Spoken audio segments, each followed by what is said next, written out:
Uvalde Radio. We live, work, and play here. It's Uvalde Radio. It is Robert Miguel once again checking in, this time kind of in honor of Hispanic Heritage Month. I've got with me on the phone from Alante Flamenco out of Austin, Texas, talking to Olivia, and is it Isaí? Isaí Chacón, correct. Isaí? Okay.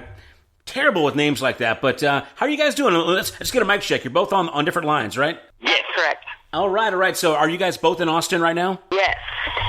So, Alante Flamenco, and if I'm mispronouncing it, please correct me right now.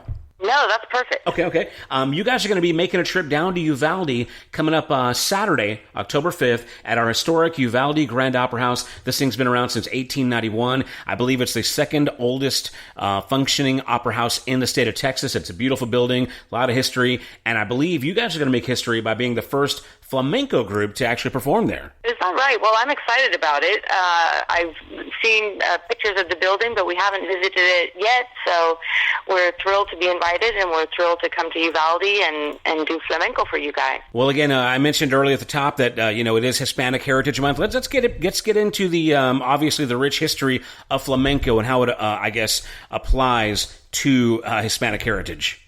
Sure. Well, flamenco is centuries old. We think that probably it started, or its roots go all the way back to the 1400s, probably, in Spain. And that was a time when there were a lot of cultures mixing in Spain. So there was a Jewish influence, there was a Muslim influence from Andalusia, which is southern Spain, that had been under a sultan for 600 years. Then the arrival of the Gypsy people, also called the Roma people, kind of helped spark a fusion of some of these cultures along with the indigenous Spanish European culture. So all of these musics and cultures kind of mixed during that time, and over hundreds of years have been kind of brewing. And what we have now is the flamenco that you're going to see on Saturday. That is amazing. I had no idea that there was so much that went into it. I mean, it sounds like just a very culturally diverse, entity all of its own. And like you said, centuries old. That's fantastic. How long have you, Olivia, you're the director, right? The choreographer and director? That is correct, yes. How long have you been doing flamenco, and what inspired you to start off? I've been doing flamenco for, I think it's about 21 years now, or 22 years. And I started dancing. I just started taking a class, although I had listened to the music and taken guitar lessons before that. And I loved the music. It really just spoke to me. It was something different. Although playing the guitar is really hard, as Isaí can attest to. He's a guitarist. And so I decided to try dance class, and I enjoyed dance class, which is just a little bit more social because you get to be in a group. Musicians have a hard and somewhat lonely life. That's funny. Well, I mean, it's absolutely beautiful. I mean, so tell me this, as far as the dancing side, it's got to be rigorous. I mean, you make it sound like it's fun, but I'm sure it's hard work, requires a lot of discipline. Tell me what that's, on the daily, what's your ritual like to stay at the top of your game?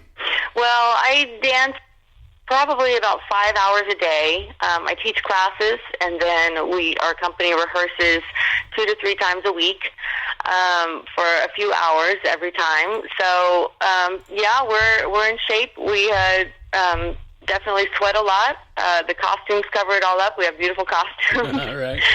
But it is pretty arduous. And our musicians also are there with us rehearsing. Isaí, do you want to tell us about the musicians that are coming with us? They're also part of our company, Alante. Yes, we're gonna be having a 5-piece band, including 2 singers, 2 guitarists, a violinist, and a percussionist.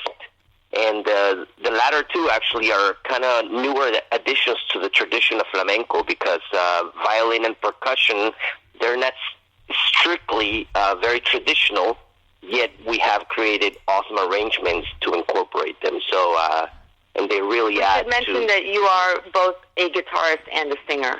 That is correct. Well, no, otherwise that's 6. Yeah, and again, I'm looking at the website, and it says you guys do a blend of traditional and contemporary flamenco. So, it's not just the old school, but a little bit of new school in there as well, too. Isaí, I got a question for you. As far as the music goes, I think it's fascinating that flamenco, when you hear the most music genres or most dances, they're kind of independent of their own self, One sort of dancing is just kind of, what it is, and one sort of music is, like there's Tejano music, but there's not Tejano dancing necessarily, right? But flamenco, the music and the dancing go hand in hand, right? Yes, actually, they have grown kind of together, and really you cannot do flamenco dancing without the flamenco song. You would definitely, it's necessary to have a singer there to then and then the guitar and the dancing, they sort of just revolve around the singing, and that's how it all comes together. It is kind of strange in other dance forms of other cultures.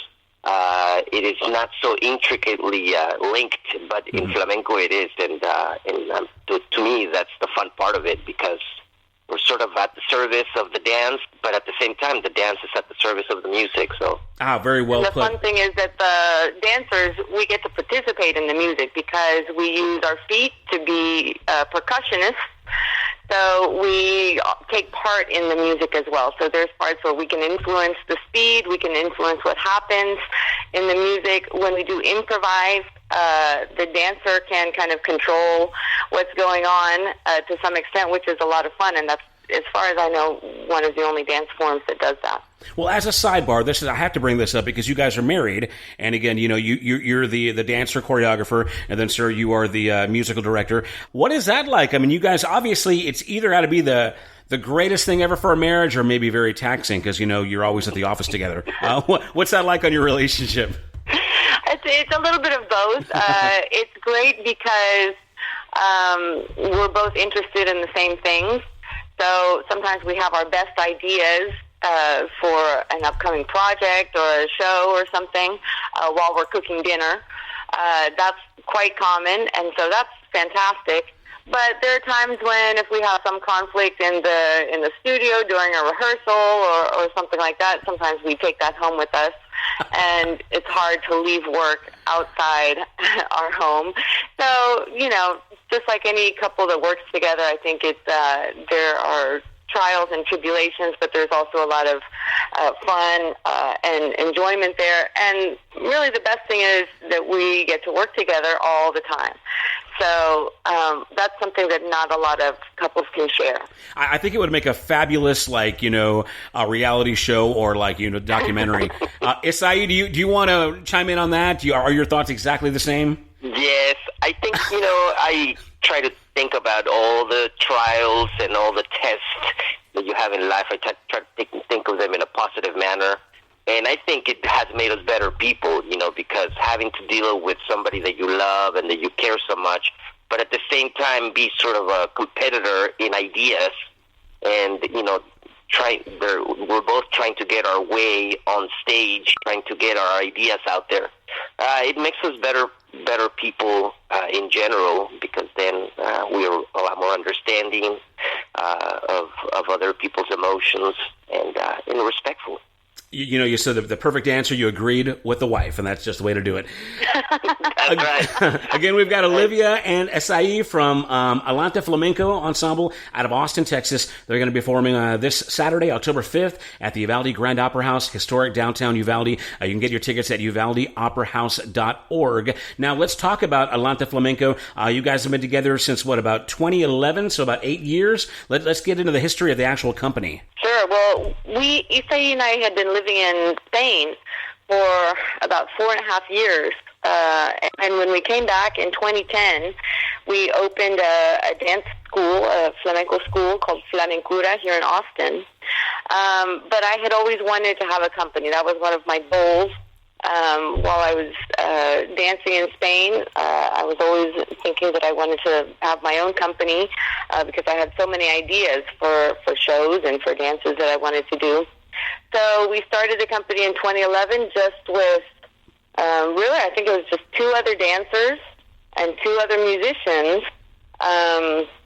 We were a very small group at first, and we started little by little, just presenting ourselves at different festivals and different dance events. Our goal at the beginning just was to try to get people to understand what flamenco is and to familiarize with flamenco, which is a dance form that hasn't been seen that much here in Texas.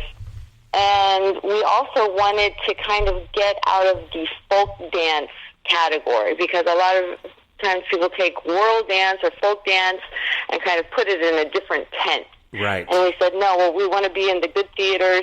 We want people to really appreciate what we do as a creative art form. Because, as you mentioned before, we do very traditional flamenco, which is beautiful and very intense. But we also do kind of a more creative take on flamenco, in which sometimes we will do a show that has a theme, almost like a musical. We generally don't use dialogue, dances in the music to illustrate some theme. We've talked about things like immigration before. We did a biography of a Mexican nun named Sor Juana Inés de la Cruz. We did a whole show about food where we cooked on stage. So we try to take it out of the traditional sphere and put it into a different kind of context. And I think that makes people appreciate a little bit more and not be so intimidated, because everybody can understand the emotions. We all have the same emotions, and whether the song is in Spanish or in English, I think everybody can understand what's happening on the stage. And almost every time people come to us saying they were crying during some part of the show, because between the song and the dance, it really can touch people. Our goal over the years is to really just try to reach audiences on an emotional level like that. Well, it sounds very avant-garde, which it makes sense because you guys are out of Austin, keeping things weird, right? Well, again, we're talking to Avante Flamenco, again, Saturday, October 5th, Uvalde Grand Opera House. Olivia and Isaí, you guys have been wonderful here. Any other parting thoughts, any other information we might need to know before we get into the show? We're going to be at the Opera House October 5th. We're super happy to be visiting Uvalde. We're going to be there all day Saturday, and we are looking forward to seeing a little bit of your town. And we know that everybody's going to show. We want everybody to come with an open mind, ready to just enjoy and absorb the flamenco culture. And again, where can we find out more information? You guys have a website, any social medias you guys want to talk about? Yeah, you can check us out. Find out more. Oh, I'm sorry, go ahead. Flamenco.com. And I'm about to update information there today. Also, you can check us out on social media, on Facebook, Alante Flamenco Dance, I think it's called. Just search for Alante Flamenco, and we're right there. We're also on Instagram, #Alante Flamenco. Of course, the dancer says Instagram, because that's where all the pretty pictures are, right? That's Exactly. it. Well, right on. Well, guys, it's been wonderful getting to know you guys and talk to you and getting information about your wonderful company. We are so excited to have you guys in Uvalde this coming weekend. Thank you guys so much. We'll see you then, okay? Thank you. Bye-bye. See you soon. A playlist as diverse as the community it serves. Uvalde Radio.